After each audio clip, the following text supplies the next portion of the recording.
Hi, everybody. My name is Kathleen Brophy. I'm the director of Publish What You Pay, United States. Thanks so much for joining. This is our second webinar in our series on imagining PWIP climate action. So we're very glad you're here. This is an important set of discussions. So we appreciate you prioritizing this and making the time. This webinar series was born out of a process of initial discussions that have started amongst a number of PWIP members to imagine what coordinated PWIP work in the context of a global energy transition looks like or should look like. So far, there's a small group of coalitions that have outlined and discussed initial ideas for a PWIP global statement, set of positions on these issues, and also potential areas of work. How must we adapt and develop our work in this current context? So we've done a lot of scoping on oil and gas in terms of how we can adapt and advance our work on that. And the mining side of things is currently in the works. These initial discussions have included representatives from coalitions all over the globe, and we've been very kind of hard at work trying to think through some of these complex issues.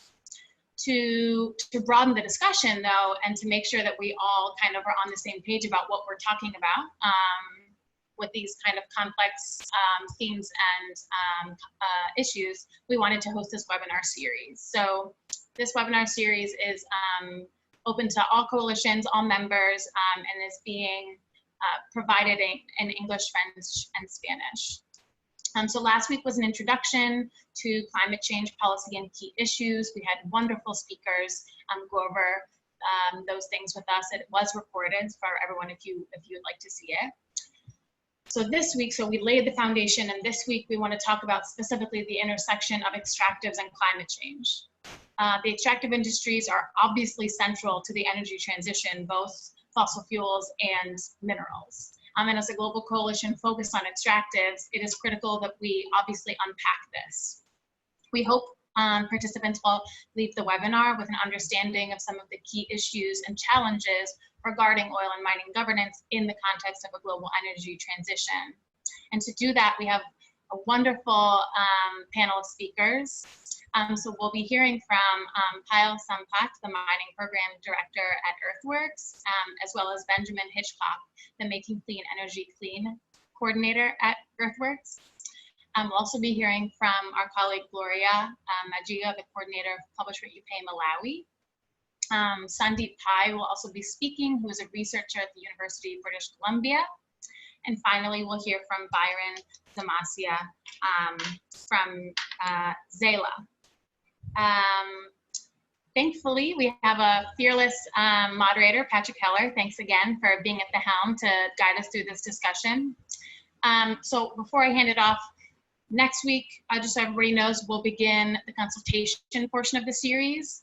We've had, obviously, expert speakers present on these key topics, and now we're going to begin unpacking, sharing, and reacting to the draft positions and the suggested areas of exploration for Publish What You Pay and our work in the context of a global energy transition. So next week will be more talking, less listening and more interaction. So that webinar will be next week, a week, just the same time, a week from today, in English and Spanish. And then in July, we'll have the French version of that discussion, as well as the English discussion for the Eastern time zone. Finally, I just want to thank Emily Nickerson of Publish What You Pay Canada, who will hate me for doing this, but she's been spearheading this whole effort. So thank you so much. Patrick, thanks for moderating. All of the wonderful speakers, thank you for taking the time, and the Secretariat for all of your support. In terms of housekeeping, just so everybody knows, Spanish interpretation is available, so you can select language from the menu at the bottom of the screen. Please use the Q&A function to pose your questions in writing to the speakers. That's how we're going to be tracking the questions. In the Q&A function, if someone has asked a question that you like and you also wanted to ask, you can upvote it by clicking on the thumbs up, so the moderator knows that that's a popular question and we will prioritize that in the queue. Finally, like I said in the beginning, please use the chat room to say hello, introduce yourself, but just remember to use the Q&A for you, specifically for your questions to the speakers. Thanks so much, everybody. We have a lot to get through, and I will stop now and hand off to Patrick. Great, thank you so much, Kathleen, and thanks a lot to everybody for being here with us once again. For those of you who were with us last week, I see my job this week as being pretty similar to what it was last week, which is just to stay out of the way of the brilliant lineup of panelists that we have on board, and just to keep us moving through all of their sessions and discussions. As Kathleen said, what we're going to focus on today is last week, for those of you who were able to join, we started with some of the really big picture questions about the intersection between climate change and extractive industry governance. And what we're going to try and do today is to take on various different perspectives from all of the panelists on what energy transition means for our work as activists in the extractive industry governance space. And obviously that's a big question with lots of different elements of an answer to it. And we've tried to assemble a mix of various different ways of working on these issues, so that both in today's discussion and in the discussion that will follow in the next session, we can start from a sort of shared perspective of what some of the possibilities are. I am going to, my job, among other things, is to keep everybody to time so that we can allow enough time for discussion. I'm going to kick off with a couple of slides just on how we in NRGI have started to think about the integration of energy transition into our work. And I've asked Kathleen and Emily to serve as police officers in keeping me to time, much in the same way that I will for the other panelists. So I'm going to share my screen just to lead off with a few pieces of the discussion. Kathleen, can you give me a thumbs up if you can see my screen? Okay, great. Thanks. So I'm going to go into slideshow mode. So as I say, what I want to talk about a little bit is, from our perspective in NRGI, there are kind of three sub-elements of energy transition and resource governance that we are really focusing on as an organization. And I share these not by way of saying these are the only angles that it might make sense for the coalition or its members to look at, but just to give a concrete example of kind of how we are starting to think about potential areas of focus on energy transition in our work. And the first one connects to, for those of you who were on the call last week, to Mark from Carbon Tracker's presentation. And it's really looking at the stranded asset risk that resource-rich countries face. Down at the bottom of the screen here, you see one example. There are a million examples that we could draw on of scenarios that international experts have put together on what demand for different fossil fuels might look like in the future. These are two different scenarios from the International Energy Agency. And as you see, the new policies scenario, which is sort of a conservative scenario, has oil demand kind of flattening out over time. The more dramatic scenario, which does a better job of saving the planet, which they call the Sustainable Development Scenario, projects oil demand to go down significantly starting pretty soon. And this has huge implications, as Mark said last week, for the future of the planet. It also has really dramatic implications for how oil and gas rich governments are managing their resources and the economic future of these countries in which so many of us around the virtual room are working. And so one of the areas that we're really focusing on as an organization is stranded asset risk, and how governments in oil and gas producing countries need to adapt policy today to avoid leaving their economies stranded in the future. And I won't go into much detail on this. I just want to kind of cue up the discussion. You know, what a government thinks about or how it assesses different scenarios for long-term oil demand has a big impact on how that government should look at revenue management. In other words, how much is the country borrowing today? How much is it spending versus how much the government is saving for the future is really shaped by what its view is of whether the oil sector is going to be viable in 10 or 20 years and what that looks like, what the long-term price scenario looks like, and therefore how much money will come in the future. Similarly, we've all around the table, or many of us around the table, have looked at oil and gas contracts and this idea of what a good deal means. And as we all do contract work in the future, as you all know, oil and gas contracts are 20, 30, 40-year deals. And so the notions of what risk means, who takes on that risk, what kinds of tax payments the country seeks in the long term, all of these are dramatically impacted by the assumptions that a country makes about what the oil sector looks like in the future. And in many of the countries where we're all working, we don't really know very much about how the government is thinking about what the long-term market scenarios might be. And then finally, and this is a big push that we're making in our work coming forward, spending by national oil companies. So national oil companies are projected or face decisions around literally trillions of dollars of spending on new projects.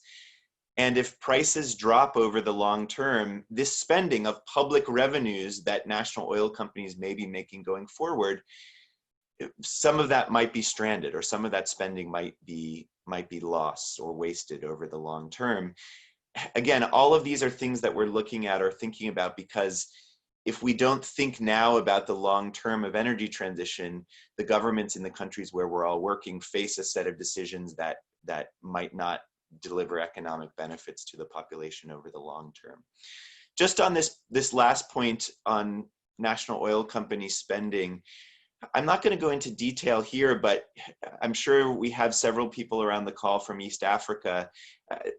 The spending that Uganda and Tanzania face is in the neighborhood of hundreds of millions of dollars. In other words, these are projects that where these governments are going to have to dip into public revenues to spend to build the pipeline, to spend on national oil companies' shares in these projects.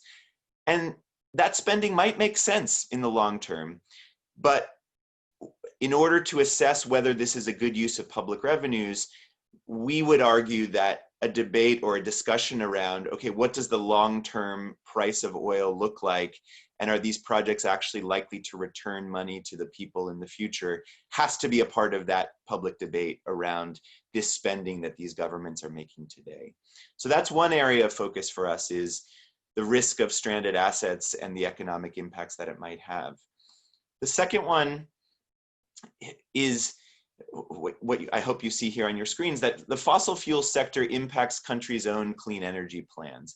So lots of the countries that we work in, all of us around the table, have set goals of clean energy uptake to give more reliable, cleaner energy to the citizens of their countries.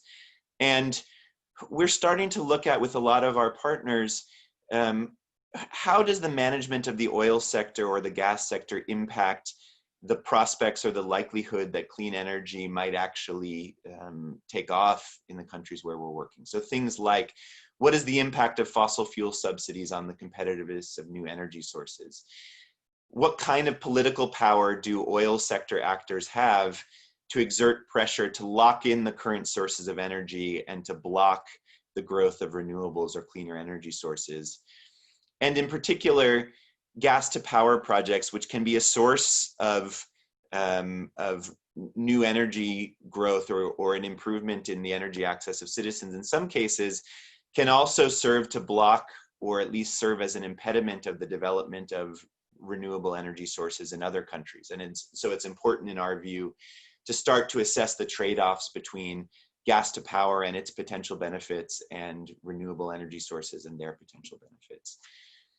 The third area we're focusing on is the governance of clean technology minerals. Okay, great, thanks. I'm not actually going to focus on that today because Payal and Ben are going to talk about it in detail, but just to kind of flag that that's an area where many around the room I know are already focusing or starting to think about, and so we want to have a conversation about it. And then the last thing that I just want to queue up for our discussion is these issues of energy transition and their impact on extractive governance are on the table right now in the context of EITI. You know, there was an EITI board meeting last week at which it was agreed that in the upcoming October meeting later this year, EITI is going to have a detailed discussion about how the initiative needs to evolve in light of energy transition and the ways in which it intersects with extractive industry governance. I won't go through all of these details now, but happy to talk about them with anyone later. But just to say that this is not an issue that from the global transparency agenda is sort of far off in the future. I think there's an opportunity for all of us to shape the debates and the decisions that are going to be made in EITI and elsewhere in the very near future. So I will stop my sharing there, and I will switch over now to wearing my facilitator or moderator hat. And we're going to come first to Byron. And Byron, I know you weren't able to join the call last week. Everyone was looking forward to your remarks and your framing of some of these energy transition issues from your perspective and in the African context. I'm going to hand it over to you now. We're really glad that technology enabled you to get on with us today. You have 8 minutes to share your remarks, and I'll give you a 1 minute warning as we get close. Thanks, Byron, over to you. Okay, thanks very much, Patrick. I'll start by speaking about the current settings in the energy sector in Zimbabwe and Africa at large. The first point that I see is the extractive is a major consumer of energy and also a major polluter. Then the second thing that I'll speak about is the over-reliance on fossil energy sources for power. And then the third point that I will talk about is the current settings is the increased drive to expand fossilized energy production. If you look at the Chinese-led expansion of thermal coal plants in Africa. Then the last point on the current settings is the climate politics. The climate funders are focusing on mitigation, and Africa is crying for adaptation funds. Then the next thing that I will look at, which speaks to your question that you have raised, is what can African countries do in terms of linking the extractives and the NDCs or nationally determined contributions. The first thing that we need to speak about is the development of country-level energy policies. What we notice already is that there are some countries that have climate change policies, national climate response strategies, but the big thing is all these countries, they lack climate change laws to operationalize the interventions. We in Africa, we have 2 exceptions, that is South Africa. They have a pending climate change bill, and we have Kenya, they have climate change act. Then the second thing that I see that can be done by African countries is to create incentives or tax credits for extractive companies that develop their own or are transiting to renewable energy, and those that are promoting clean energy sources. I also see the development of climate policies or the review of current acts to include extractives and the climate change as a key intervention. Then the other thing that I also think African governments can do is to seek targeted grants or unconditional loans for renewable energy transition. Then lastly, I see a huge role for CSOs to engage in policymakers to set transition plans for renewable energy. Thanks, Patrick, for now. Great, thanks very much, Byron. And I guess we'll have time for the discussion that comes later as well. And I'm sure people will have questions on your perspectives and some of what you guys have been doing. So thanks very much for those remarks, and we'll look forward to coming back in the discussion. So next on the list is Sandeep, and Sandeep is going to share some remarks on his work around just transition and what that means in the fossil fuel sector. Sandeep, over to you. Hi. Thank you, Patrick, and thank you for having me here. I'm really excited about this topic, and I hope you will find it very relevant. So I'll briefly go over 4 important kind of outline that I will present today. So first I'll start with why is just transition important? And of course, I will explain what is just transition.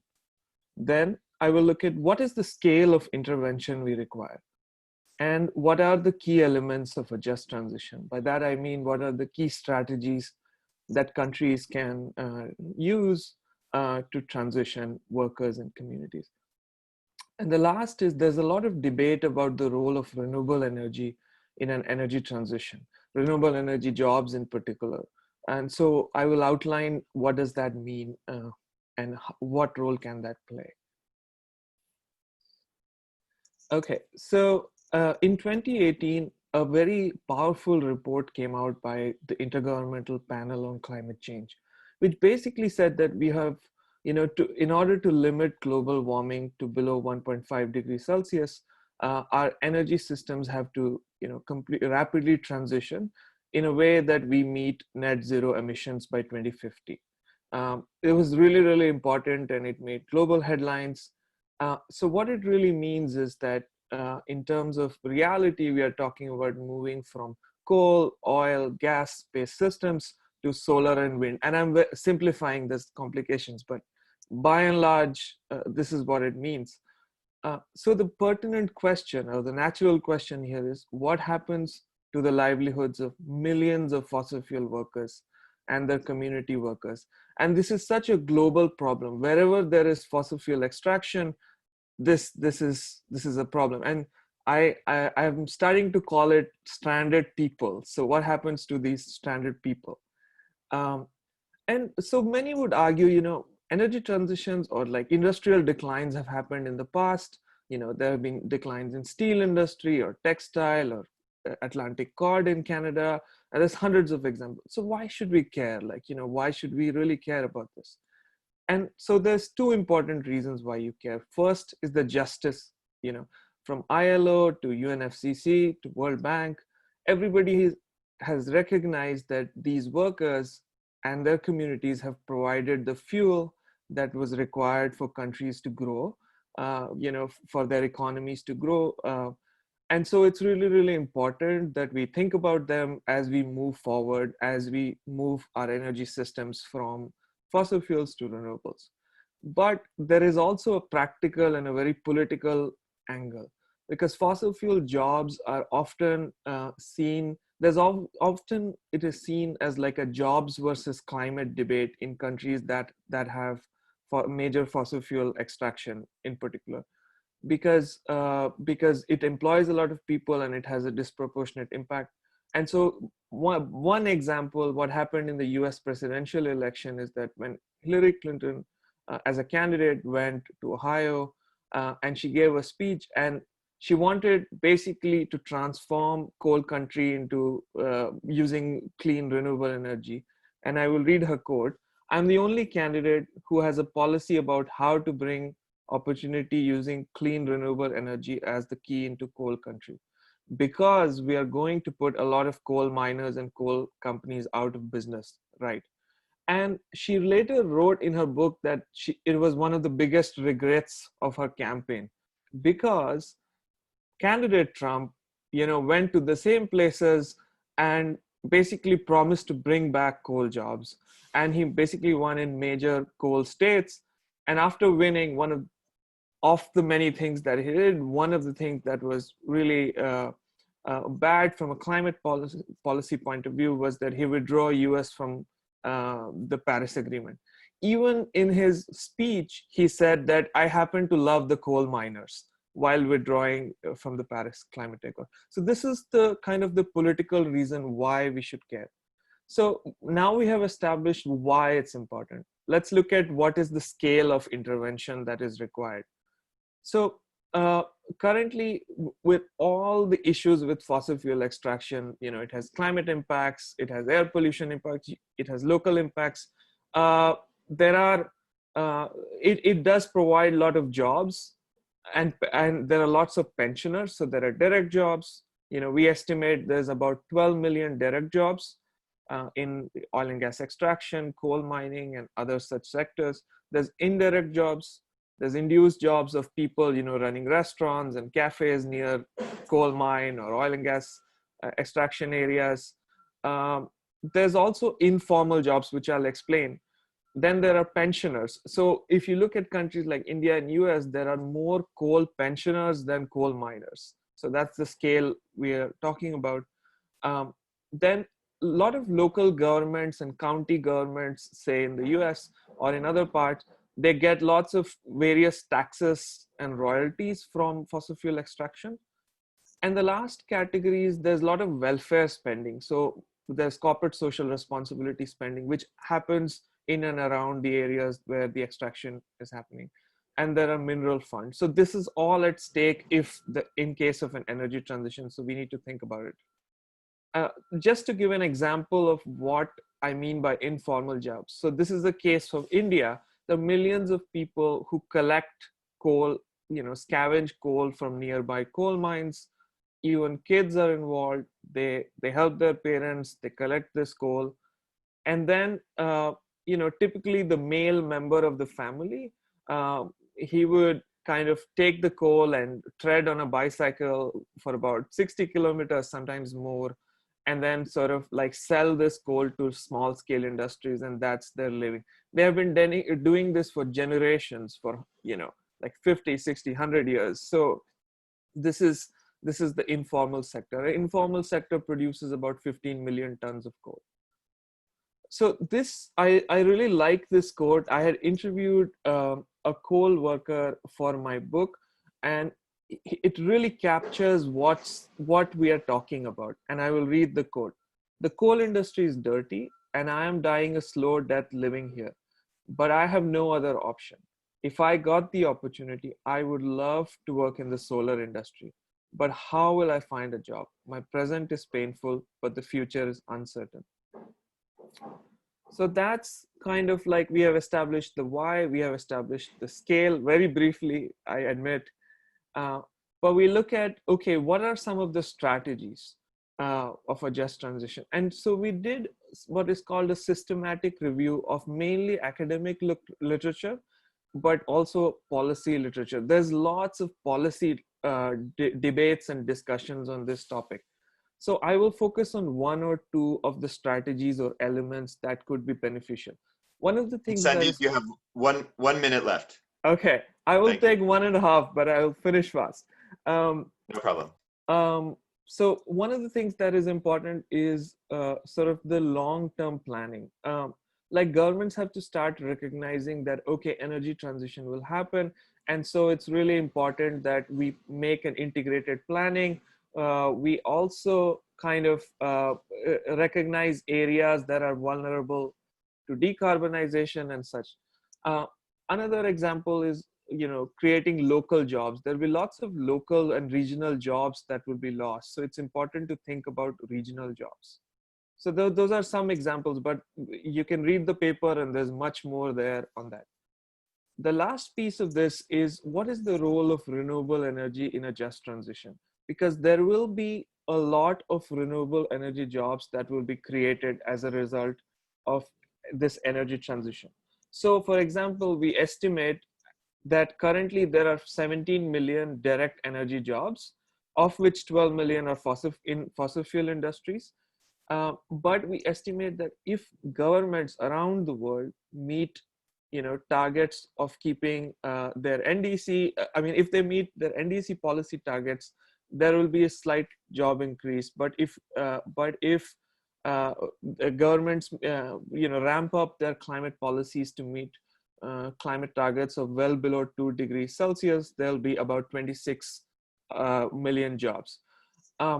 One of the key things is the manufacturing jobs, and this cannot be tied to a single location. Yes, today China is manufacturing a lot of solar and wind equipment, but countries could compete to attract this job, and this is really, really important for places like India or Africa or other parts of the world to attract manufacturing industries and create lots of jobs. Okay. The last piece is that while renewable energy will create a lot of jobs, could they create some of these jobs locally in places where fossil fuel workers currently live and work? So one thing is that we find that with respect to wind energy, actually the wind resources are very poor. This is a case of China, where the fossil fuel extraction is currently happening. With respect to solar, while it's a little better, so only 29% of areas, coal mining areas, are suitable for solar, it requires a huge scale of installation to absorb all the local workforce. We can deal with this in the question and answer session. I know I'm rushing through this. So some very important key take-home messages. Just transition requires governments phasing out fossil fuels to develop concrete plans, definitely in consultation with affected communities. We need more nuanced research and advocacy on just transition. I mean, the research is really at the beginning stage of this. So there's a lot of scope for all the people who have joined the group, joined the call today to, really look at country level and regional level cases. One thing is clear, that meeting Paris climate goals will create more jobs than today. However, renewable energy jobs, which everybody loves to talk about, could be an option for some workers, but not for all, because of the regional differences in where it will be created. Thank you. And if you're interested to learn more about this, you could I have a book on this, which was kind of a travelogue book where done through case studies and interviews, and perhaps you might find it interesting. And I would love to answer any questions. Thank you. Fantastic. Thanks so much, Sandeep. And I'm sure there will be questions and reactions coming up shortly.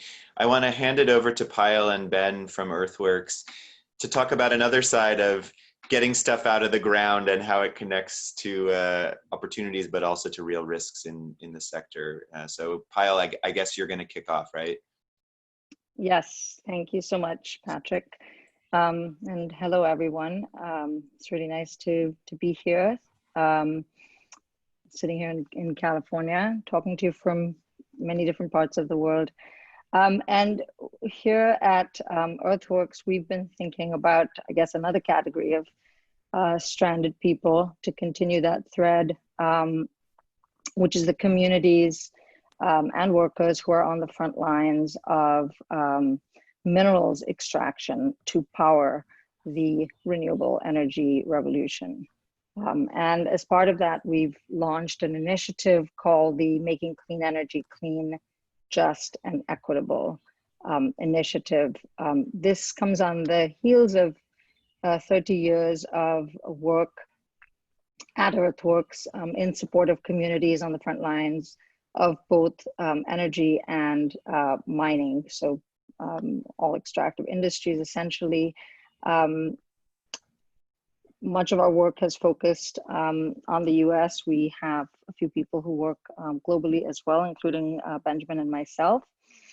And we came to this work after hearing from a lot of our allies in communities and following the proposals for a lot of new mineral expansion, supposedly to fuel the, to basically power the batteries and renewable energy technologies that are going to form the architecture and the infrastructure of the clean energy economy.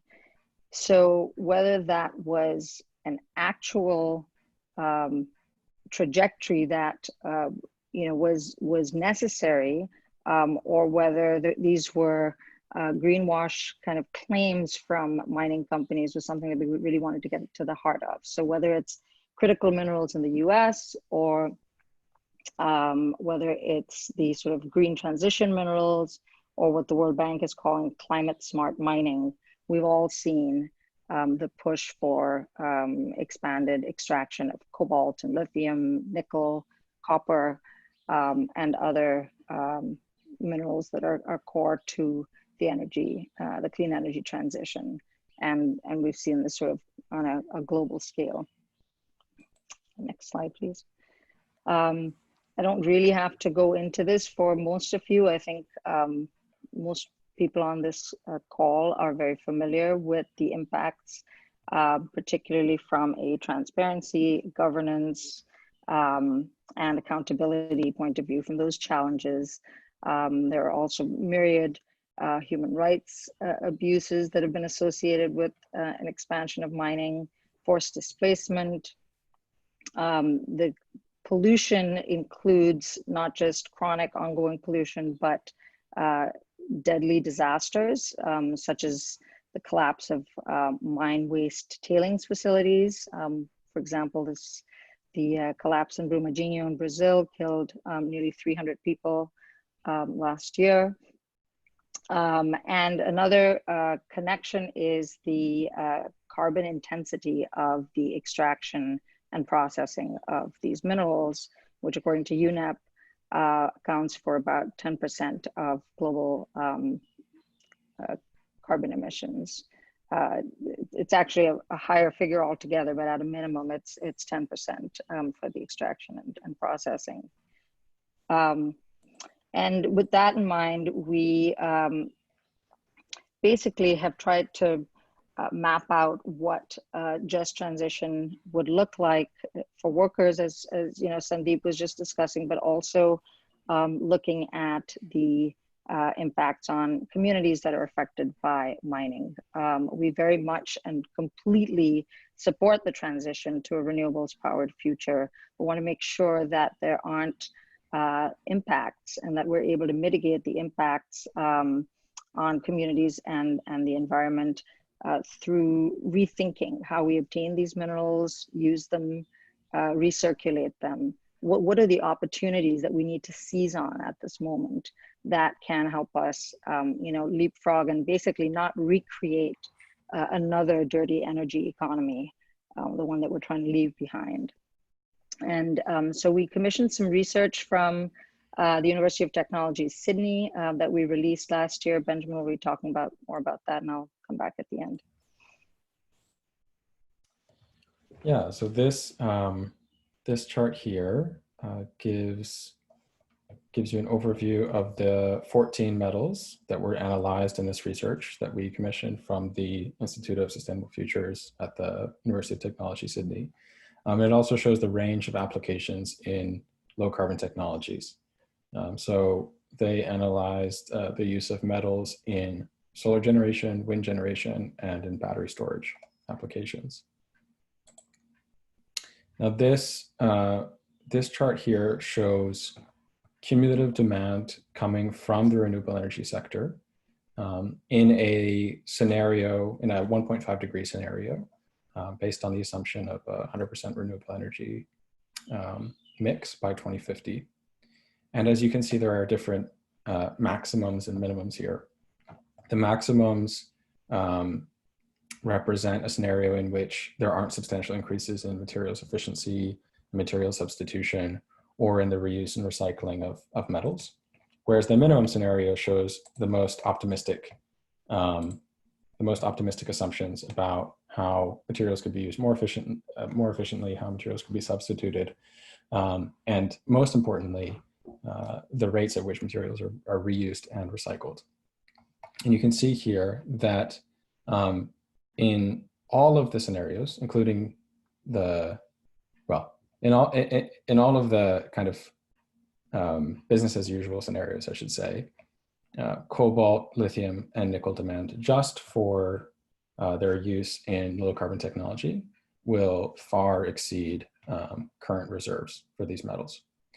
And even in the most optimistic scenarios, lithium approaches the totality of reserves, and cobalt still exceeds it.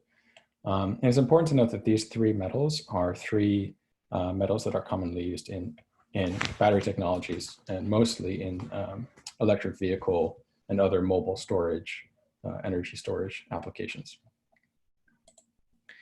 So this is one of the really significant outcomes and conclusions of the research, was the specific role that electric vehicles represent in terms of driving demand for these metals and driving an increase in demand that is far more rapid than for many of the other metals analyzed, and again, in some cases, could potentially outstrip current reserves. And so it raises questions about supply bottlenecks, but I think most importantly for us in our work it raises serious questions about the impacts on the ecosystems and the communities where these metal deposits are concentrated, and what the implications and the consequences of such a massive increase in demand is meaning and could continue to mean for the people and for the ecosystems threatened by this increase in demand. Again, we found that. All right, great. Again, we found that the most important efforts, or the most important potential approach in reducing primary metal demand would come from the increase of recycling and reuse.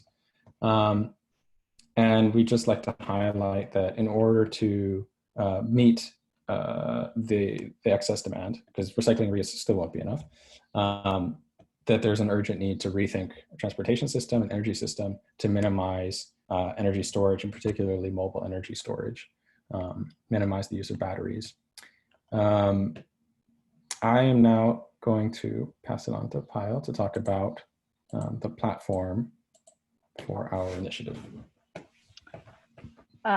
Thank you, Benjamin. Yes, and we are very much welcoming feedback, but kind of the three overarching pillars of what we think the path forward is a combination of really boosting the circular economy, the closed loop minerals economy, in which we are obtaining far more of our mineral needs through secondary minerals.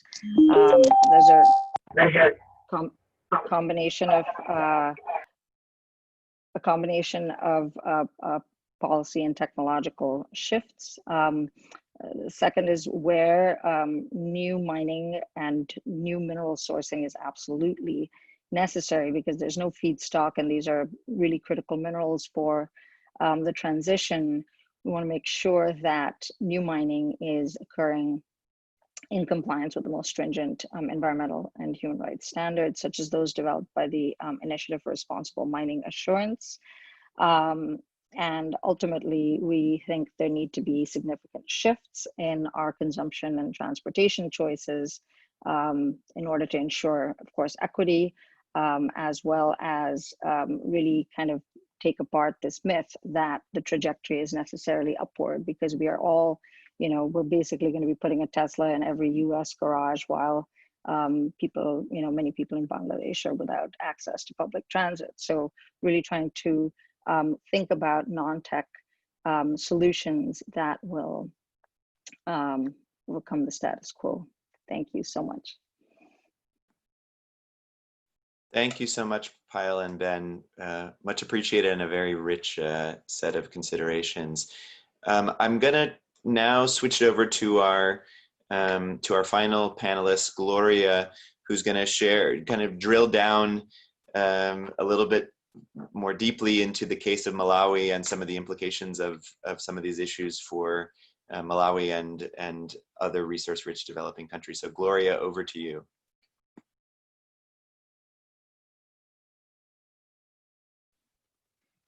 Thank you, Patrick, and hi, everybody. I'm very excited to be here today. So I'm just going to give a bit of a presentation on climate change mitigation and adaptation in the extractives. So we're looking at Malawi and the risks and opportunities that are there in the current policy framework. So as a background for Malawi, we have basically been an agro-based economy, and about 30% of the GDP is from the agriculture sector. But in recent years, because of climate change and the impacts, there has been a lot of focus on shifting towards other sectors for revenues for the country. So this has, I think, brought in a lot of discussions and a lot of framing in terms of policy to see how the country can invest more into the mining sector.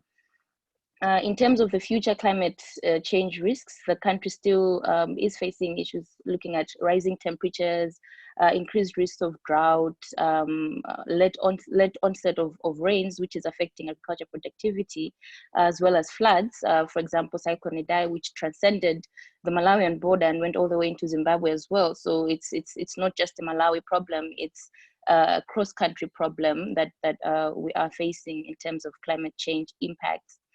And these problems have been projected to continue to affect different sectors, and especially women who are most vulnerable. So as a least developed country, it is quite a difficult situation, and climate change is one of the key focus areas. So in terms of the policy framework, it has been centered around agricultural adaptation and mitigation. So we've been party to the UNFCCC, which is the UN Framework Convention on Climate Change, as well as being part of the Kyoto Protocol, and developing different policies. I will focus more on the national climate change policy, which is probably now the overarching and sort of paves the way for different adaptation and mitigation strategies. So I think one of the things that really stands out in the policy, first of all, is the provision for climate change financing, which was also discussed last week in the webinar, where this has been one of the key challenges, and Malawi has prioritized this as one of the areas that the country wants to invest in, looking at mobilizing resources in country, but also with multilateral or partners. And this in country has been implemented by the introduction of, for example, carbon tax on vehicles. And this has been linked to the climate fund. However, there hasn't been any indication of transferring of resources generated from this tax base into that specific fund. So it's in the policy, but it's still a challenge that's not clearly addressed by policy action. Another key thing is the principles in the policy, which looks at issues of polluter pays principle. And here I think we're already looking at the demand side, the supply side of climate mitigation. So this facilitates looking at companies and producing greenhouse gas inventories and using those as a benchmark to see how different companies or industries are contributing to emissions in the country. There's also precautionary principle, which looks at how the country can already take precautions in terms of projects that present risks to climate change impacts, sort of exacerbating the climate change challenges in the country and taking steps to either prevent or completely stop such projects. And finally, I think the country has also focused much on integrating different sectors. So you're looking at a multi-sectoral approach, which I think is also quite crucial. It's not explicit in terms of talking about the extractive sector, but it does highlight the importance of an integrated approach to dealing with climate change challenges in the country. And so to speak now to the gaps that are existing in the policies and the different strategies and frameworks, I think as Byron said, there is no law, there are no laws that are very stringent on addressing climate change challenges. Everything is embedded in policy or in strategies or plans, which is not sufficient, especially when we look at the extractive sector, because there has to be a way to make it mandatory for companies to take responsibility and for different stakeholders to then also play their part in addressing climate change challenges in the country. It also does not, a lot of the policies do not really have interventions designed for the extractive sector. So there's really no roadmap in terms of how can we integrate climate change adaptation and mitigation in the extractive sector, which I think is a huge opportunity, because as the sector is developing in Malawi, I think it presents a unique opportunity to then make different choices and determine what this would look like for a country like Malawi, which is most vulnerable to climate change impacts.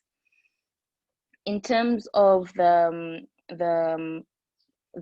roles and how we move forward from here, I think as in the extractive sector, there's a very good opportunity in terms of carbon finance tracking and Patrick, you spoke about this as well in terms of EITI reporting on how we could actually facilitate tracking of carbon financing resources. So how are we making sure that these resources are actually contributing to adaptation and mitigation? And especially when you look at revenues generated from the extractive sector, how are they contributing to mitigation and adaptation interventions in the country? We're also looking at opportunities for generation of climate information. I think this is also quite crucial because companies play a very key role in terms of information generation in Malawi. Our government systems may not have all the resources, but companies always seem to have more resources and they're always able to invest more into generating relevant information. So when we look at communities, their access to information, if you have companies within those communities, extractives companies, they present an opportunity to provide information which would contribute to the participatory planning processes that allow for communities to be engaged in climate response and adaptation as well as mitigation. There's also opportunities for vulnerability and adaptation assessments.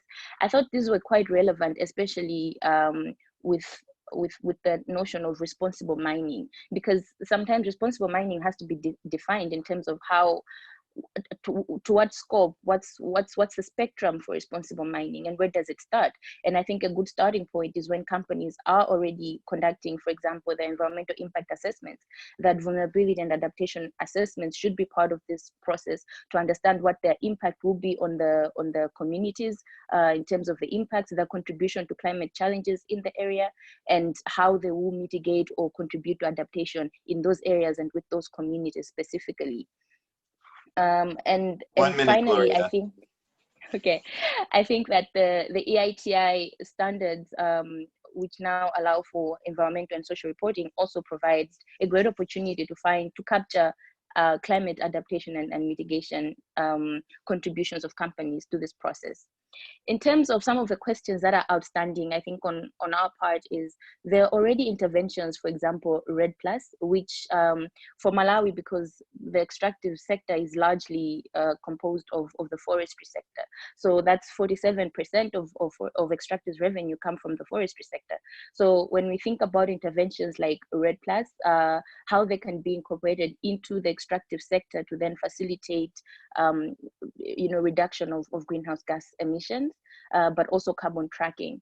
I think there are also opportunities there for companies to contribute to the development of tracking systems. Together, I think we had an experience with one of the companies here where they have their own mini meteorological stations, and those provide an opportunity to generate information and data that can actually be used for costing of carbon taxes to companies, and being able to have that data and cost them what they're actually contributing to the emissions, and paying what they actually, or publishing what they pay essentially.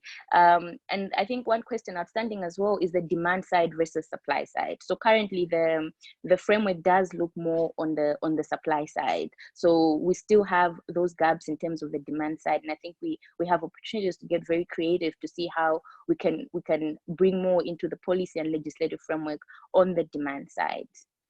Thank you very much. Fantastic. Thank you so much, Gloria. A really rich set of issues embedded within your remarks. And thank you to all of our panelists. What we're going to do now, so we're coming to the end of the hour, but just as we did last week, we're going to, for all who are able to stay, we want to use the next half hour to have a discussion among the panelists and to draw out a lot of these ideas in response to some of your questions. Some of you have already started. For those of you who haven't, in the Q&A, please type questions that you have into the Q&A, and I will try to kind of steer questions to the different panelists. So don't be shy, feel free to type them in. And maybe the question that maybe I'll start with is, Byron, I think you may see a question for you, and other panelists are welcome to jump in as well. But what is your comment on the energy issue and the development option for Africa, looking at countries like Zimbabwe, which are embarking upon coal projects. How do you propose Publish What You Pay strategy be directed towards Africa, and what should be the focus by Publish What You Pay in Africa? Byron, I'm going to open that up to you first. The question was directed to you directly, but other panelists feel free to jump in on this question of this disjuncture between where the world needs to go and the reality of new coal projects getting started, and what you think the coalition or its members should do about that. Over to you, Byron.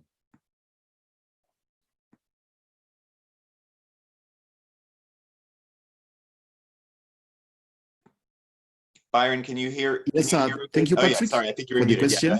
Yeah, One of the things that we need to realize is Africa is caught between a hard rock. Yes, I'm saying Africa is in a very difficult place in terms of energy transition. Why would I say so? Is that the first thing, there is over-reliance on the use of fossilized fuel. So one of the things that I think Publish What You Pay can do is to engage the policymakers to have energy transition visions or energy transition plans.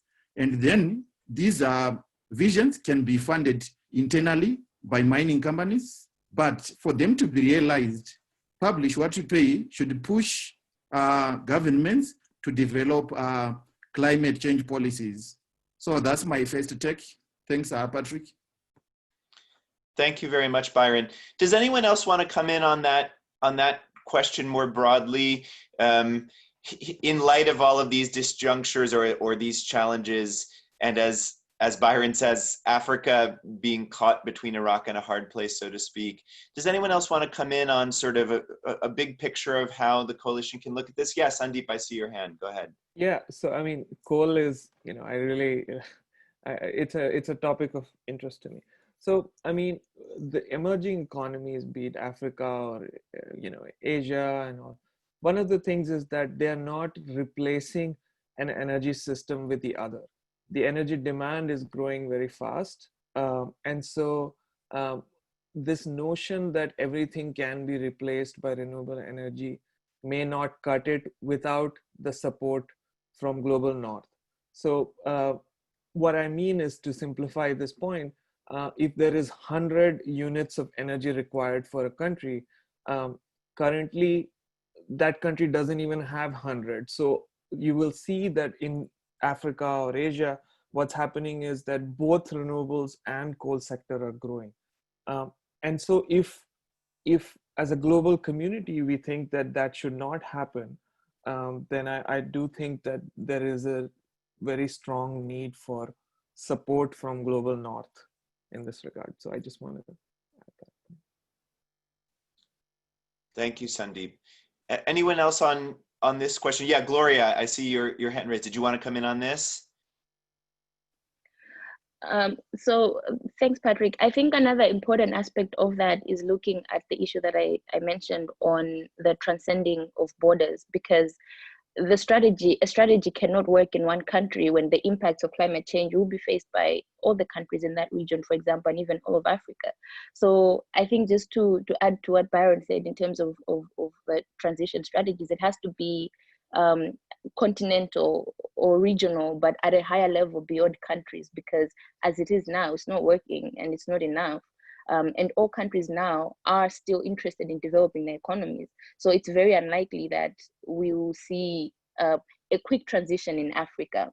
However, we do have the opportunity to maximize this transition, as an exogenous perspective, to then utilize those new technologies and find a way to develop our economies without the cost on the environment or on climate, especially being that we're also heavily impacted by climate change.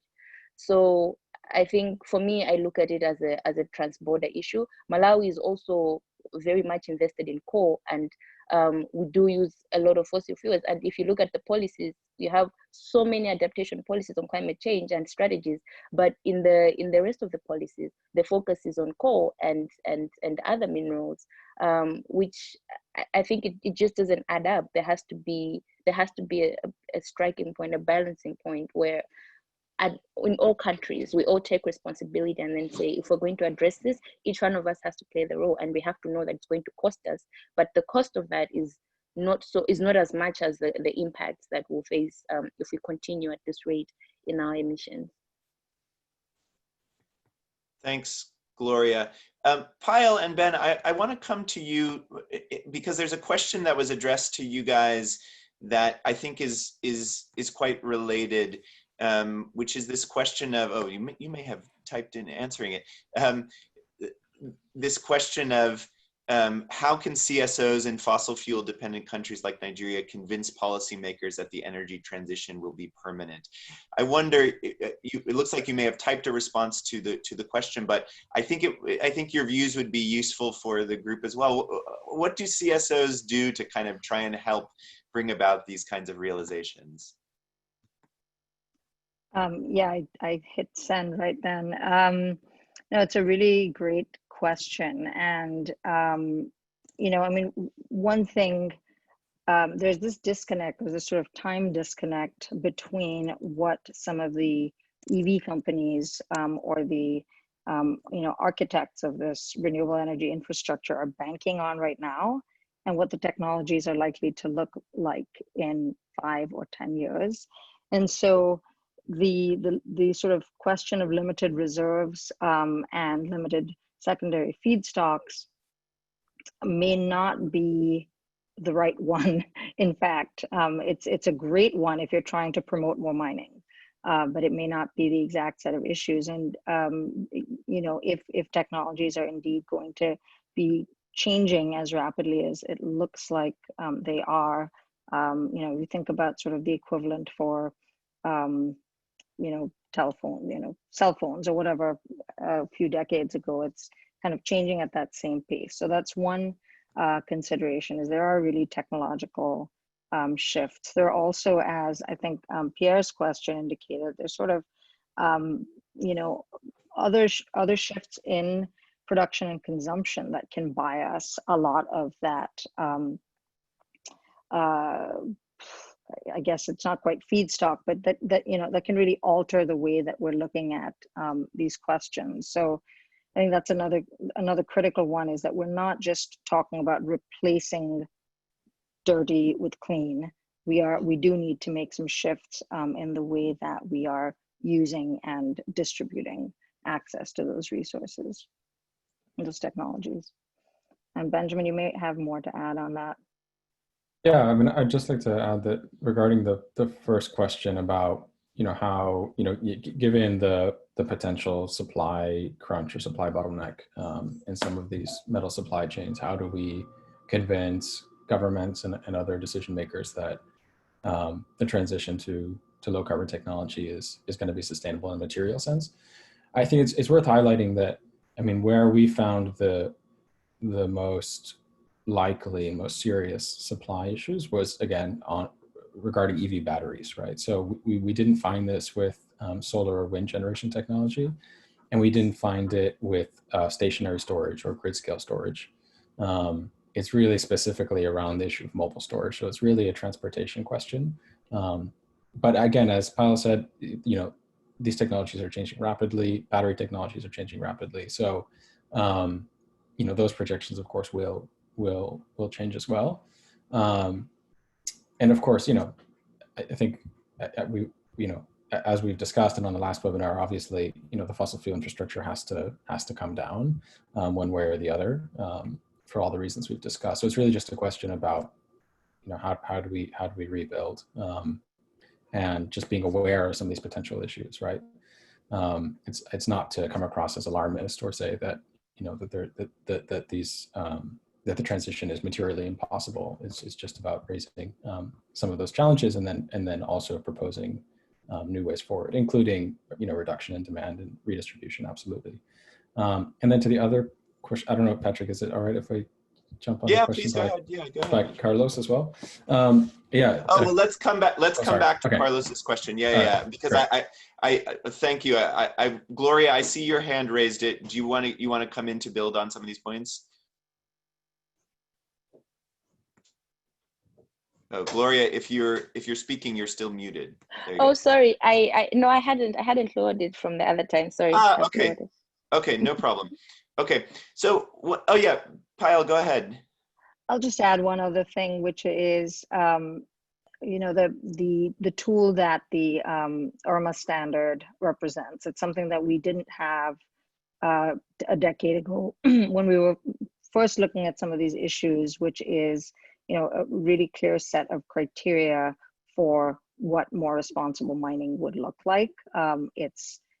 You know, very complicated on many fronts, but we do have this tool, and I would definitely encourage folks who are facing some of these challenges in you know, Nigeria or elsewhere to take a look at that standard.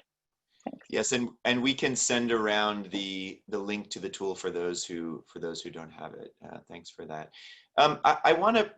Your remarks touched on a topic that a couple of people raised in their questions, Simon and Pierre, which is this question of how are these projections and scenarios generated. And I want to provide a partial response, but also give the opportunity to others to come in.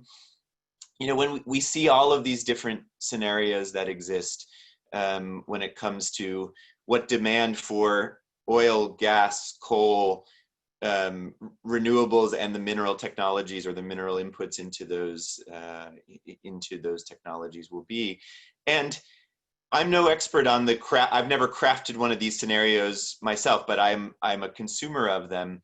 And as best I understand it, generally there's two different ways in which they're constructed, or two different elements of the ways in which they're constructed.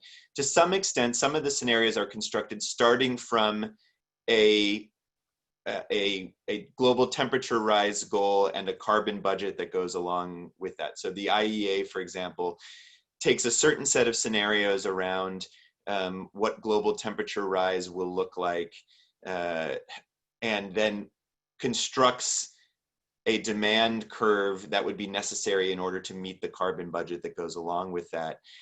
The other side of it is projections on what demand and what the evolution of the industry will look like. And so some of the analyses, some of the scenarios build upwards from assumptions about what the global economy will look like, and then they build from there. And so there's this complex interaction between policy goals and kind of market assessments. I want to actually take a second to share, because in response to Simon's question in particular around gas, projections of gas, you know, in all of these scenarios, the reality, as so often, is that where you stand depends upon where you sit in large part. And so what I'm showing now is a slide. I hope that you all can see it.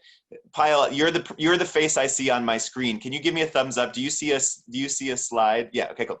So this is a presentation that that IRENA, the International Renewable Energy Agency, gave in another recent webinar that I was a part of. And this is particularly on natural gas demand. And as Simon notes, the IEA has been criticized for being too conservative, both too conservative in its projections of climate action, and too conservative in its assessments of what climate action means for changes in fossil fuel demand. You see here the range of scenarios. So IRENA, which is an agency that exists to promote the uptake of renewable energy, projects a much more rapid and dramatic decline in natural gas than IEA or than the oil companies that you see below it on the screen. And my own view, but you know, others on the call may have other perspectives, is I don't know which of these scenarios is going to be right. You know, there are scenarios that need to be right in order for us to meet climate goals. You know, for governments and for us as activists trying to advise on policy, and in particular what it means for governments that are investing today in fossil fuels, what we are trying to focus on in some of our early work is to have a robust approach that looks at the range of possibilities and sets policy in a way that doesn't put the country at tremendous risk of economic crash if one end or the other end of the scenario range comes to pass. That may not be the only approach. That may not be the right approach, but the uncertainty around this is something that we as activists have the opportunity to help people wrestle with, but there's more than one way to deal with that. So that's my quick response on the scenarios. I don't know if anyone else wants to come in on that question in particular. I just want to add that most of these scenarios, while they come across as predictions, they're not really predictions. They are what if questions. So like, what if the world meets 2 degrees using the carbon budget that Patrick talked about, with a certain population assumption, with a certain GDP growth assumption, and what is called shared socioeconomic pathways. You can read more about them, I'll link it. And then that, like Patrick said, impacts the demand, and then demand impacts the supply, and then supply impacts region-wise. You can I mean, there's a variety of combinations. So my first caution is, don't take it as a prediction. These are just what if scenarios, and it can go anyway.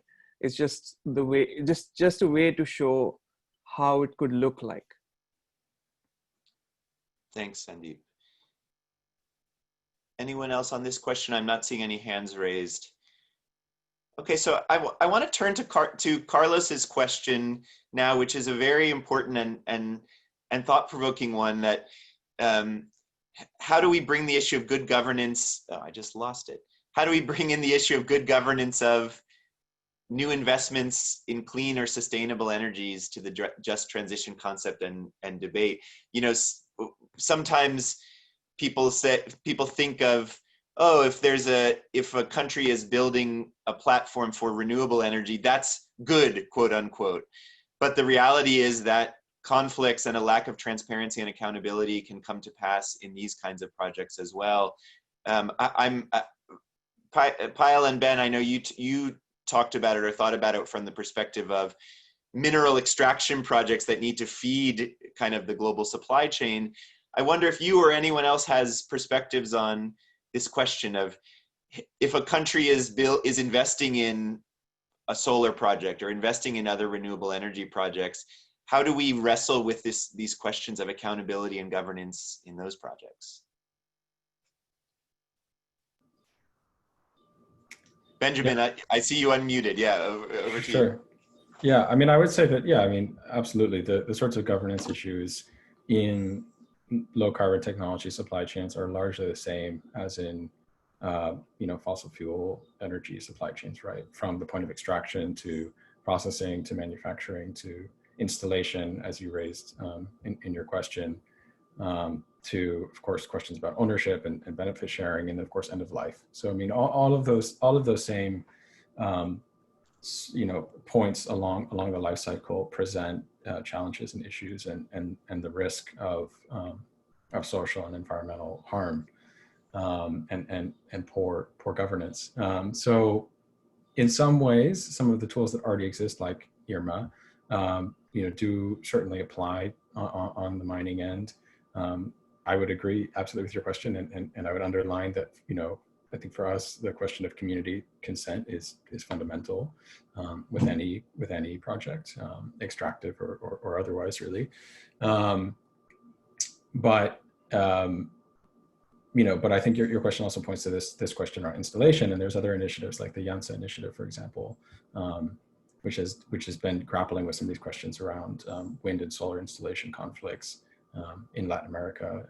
So yeah, I mean, there's absolutely, I think in some ways it is, you know, we're facing some of the same issues, and we have some of the same tools and strategies that are, you know, at our disposal. At the same time, this is a different context, and I think that the sets of values around the transition are different on some level. And I think the ability to campaign on these issues, I think the PR pressure that companies can face as a result of their involvement in supply chain human rights violations is elevated in this sector, in the renewable energy sector. So I think it presents some new opportunities in that regard. But yeah, Thanks. I guess I'll just leave it there. You mentioned, did you say the YANSA initiative? It's not something I'm familiar with. Could you share what that is for the benefit of those of us on the call? Yeah. Sure. Oh, well, I'll just post a link in the chat. Okay. Actually. Okay, great. Thanks. Byron, you wanted to come in on this question, and we see you now. Great to see your video. And yeah, please jump in. Okay, thanks, Patrick. And let me make an attempt on the question of bringing in transparency in the governance of renewable energy issues.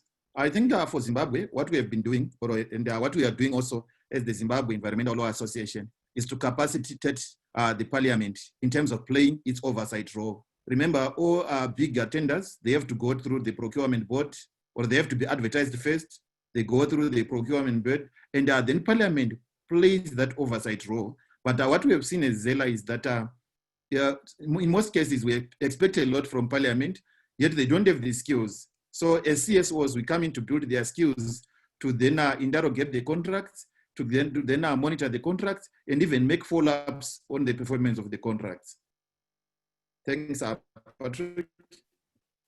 Thanks. Thank you, Byron.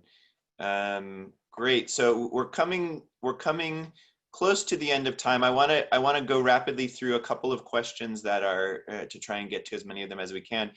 In response to the question from Charles, I can provide a little bit of an answer, or to build on your question with a question that we're looking into. This notion that climate change and lower fossil fuel prices are causing many bottom line investor-owned companies to cut back or delay spending on oil and gas projects. And might it be the case that national oil companies fill the breach? It's a question that we are digging into quite heavily at NRGI, and it's a question that I'm significantly concerned about. That we're starting to see more and more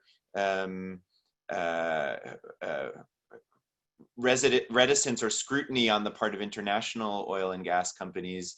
And it's unclear as of yet whether national oil companies, which are using public resources, are stress testing their new investments for climate resilience or stranded asset risks in the same way. So many of you will have seen that last week BP did what I think was a $17 or $18 billion write down on projects, saying under new assumptions about a long-term lower oil price, we no longer think these projects are viable. I think it's critically important for state-owned oil companies to be engaging in similar kinds of analysis before putting public revenue at risk. So absolutely, I think a risk that we all need to guard against from a fiscal management perspective. We're actually working on some analysis on this, and would love to share it with all of you when the draft is in a little bit better shape. But I think from my perspective, a major question going forward, because NOCs are spending in many countries billions of dollars in public revenue for new projects that may not get off the ground if prices drop, if the world takes serious action on climate, and the economic risks to their governments or to their citizens are significant. Gloria, I want to turn over to you to see if you can reply to the quickly, just because we're running low on time, to the question posed by Fatima on how the transition impacts environmental impact assessments and what we can do to kind of make them appropriate and sophisticated in this evolving reality. Can you tackle that one, Gloria?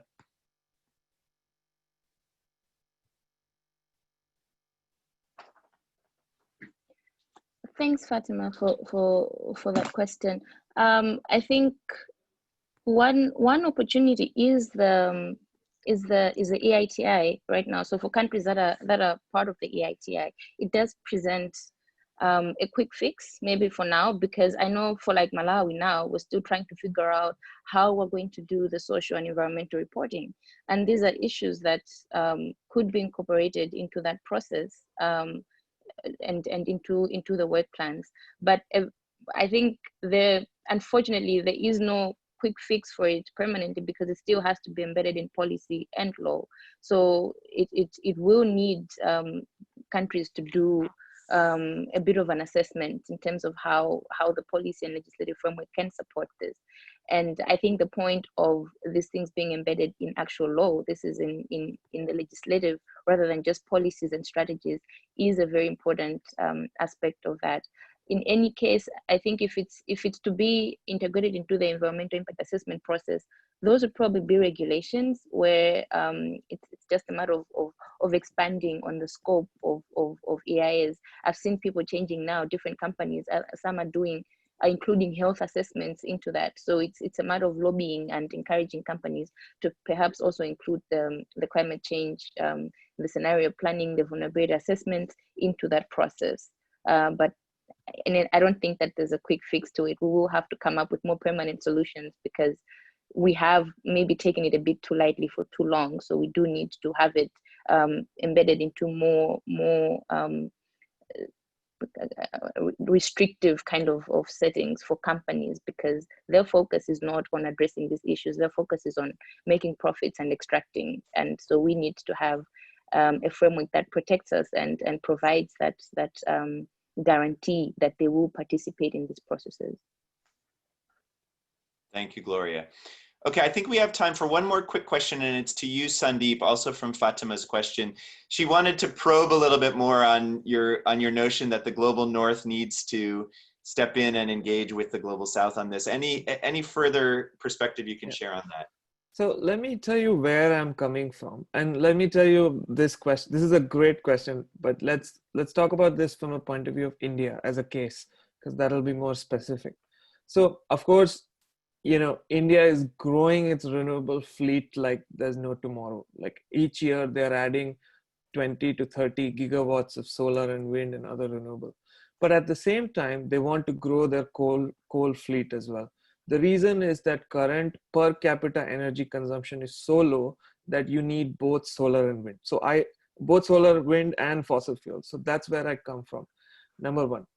The number 2 point is that for India to shut down its power plants and coal mines, which are really, really young. I think the average age of coal-fired power plants in India are like 12 or 13, maybe it's 15, but not more than that. Compared to, let's say, the global north, where the average age is 40, 41, and they should have been retired 10 years ago. So if countries like India have to retire their power plants, which will subsequently impact the mining and the extraction sector, I think they need to be compensated. Given that the per capita consumption and the historic contribution is low. Having said that, what you're asking, what kind of support? So here is some of my wish list, and you can call it Christmas wish list or whatever.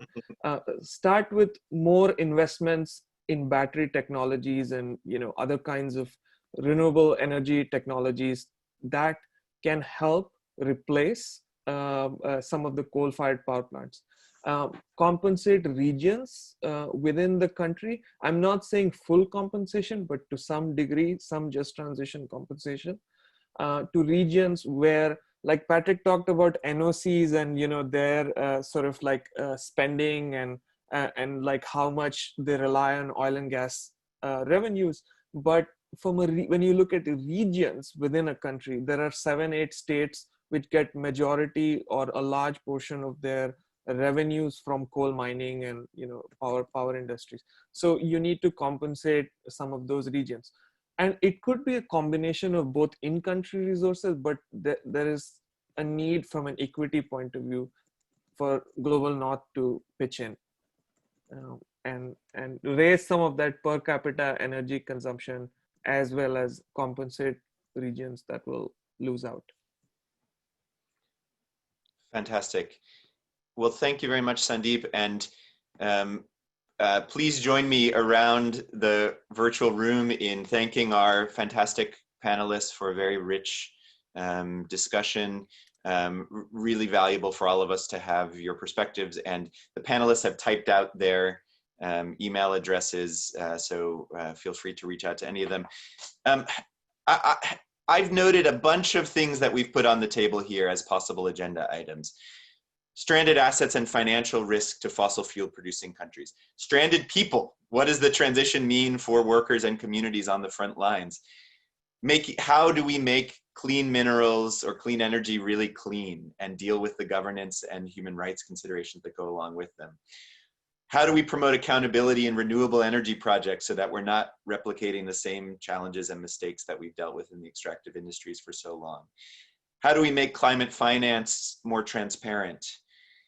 How do we address the carbon intensity of extractive processes and their commitments to emissions within the producing countries? How do we compensate regions that face suffering or face challenges? A wide array of issues with no easy answers. And I'm going to turn it back over to Emily to take us home, just to kind of flag that we've put a bunch of issues on the table, but obviously this is not the end of the discussion. And where we're going to go in the next session of this webinar series is to try and corral some of these issues, or to think about whether we collectively or individually engage with all of these. So Emily, over to you to close us out. Thanks so much to all of the panelists and to all of you for joining.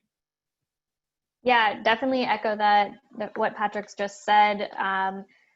Thanks so much to all the panelists. I think this was extremely informative. Thanks so much to the participants for sticking around for the last hour and a half.